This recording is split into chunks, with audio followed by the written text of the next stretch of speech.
ये सारा कुछ आप तो देख ही रहे, 2-3 दिन से चल ही रहा है, आपको सब पता है सब्जेक्ट। हम बस वही कहना चाह रहे, करे कोई भरे कोई वाली बात हो गई।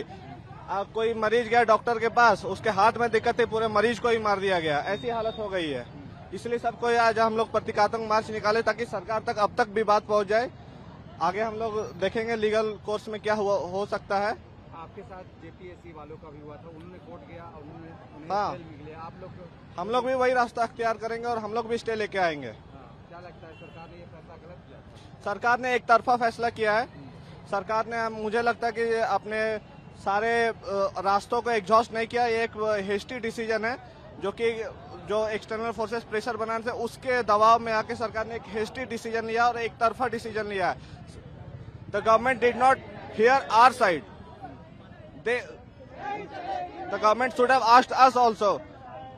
उनको इन्वेस्टिगेट करना चाहिए था, हम गिल्टी है कि नहीं हमें बताना चाहिए था, उसके बाद हमें निकालना चाहिए था। ऐसे ब्लैंकेट बैन एक तरह से लगा दिया पूरे बैच पे, जबकि पूरे बैच में वैसे कोई बात है नहीं। अगर है तो आप इन्वेस्टिगेट कीजिए, आप न्यायालय में जाके रिपोर्ट रखिए, तब हमें बताइए हमको आप टर्मिनेट कर रहे हैं। और सरकार इस पे इतना जल्दीबाजी में डिसीजन ना लेके, मेरे हिसाब से, ये मेरा पर्सनल ओपिनियन है कि इस पे सॉल्यूशंस के बारे में भी सोच सकती थी सरकार। अगर सरकार को लगता है कि करप्शन हुआ है तो पहले जांच करती, उसके बाद हम लोग को हटाती। या दूसरा, जैसे न्यायालय के आदेश में कहा गया, जैसे हम लोग के अपॉइंटमेंट लेटर्स में भी है कि जो दोषी पाए जाएंगे उनको बाहर निकाला जाएगा, तो सरकार को 6 महीने में वो करना चाहिए था। हम लोग को जो दोषी है उनको बाहर निकाल के जो वैकेंसी क्रिएट हो रही है उनको दोबारा से फ्लोट करना चाहिए था। सरकार ने ऐसा कुछ किया नहीं और एक तरफा डिसीजन ले लिया। तो हम सोच रहे थे अगर ऐसा अच्छा होता कि सारी तरफ से सोच के इतना जल्दीबाजी में डिसीजन नहीं लेना चाहिए था। हम लोग का बस एक ही मांग है कि हम लोगों की क्या गलती है जो हमारे साथ यह अन्याय हो रहा है। हमने क्या गलत कर दिया? क्या पढ़ना गलत है? पढ़ के मेहनत करके नौकरी लेना गलत है? मैं अपनी स्थिति बताता हूँ, मेरी ये तीसरी नौकरी, इसके पहले 2 सेंट्रल नौकरी में था।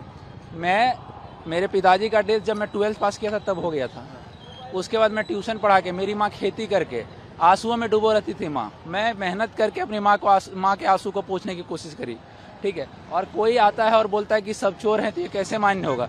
कहाँ से? मैं घर चलाना मेरे लिए मुश्किल हो रहा था, और कोई अगर बोलेगा 30 लाख 35 लाख 30,000 35,000 जुटाना मेरे लिए मुश्किल था, और हम 30 लाख 35 लाख कहाँ से लाएंगे? इसीलिए हम सरकार से यही मांग करेंगे, हमारे साथ न्याय किया जाए, हमारी भी बात सुनी जाए, हमें देखा जाए कि हम किन परिस्थितियों में उठ के और यहाँ तक अपनी नौकरी लिए हैं। ऐसे अब बताइए कि मैं रिजाइन करके आया हूँ पहले की भी जॉब से, और पहले की जॉब से रिजाइन करके आया हूँ अगर मैं, तो मुझे फिर वहाँ जाने में मुश्किल। अब मेरे घर में मेरी माँ है, मेरी पत्नी है, मेरा भाई है, कमाने वाला मैं सिर्फ अकेले था। अब बताइए मैं अपने घर का भरण पोषण कैसे करूँगा? क्या साधन है मेरे पास? कोई साधन है?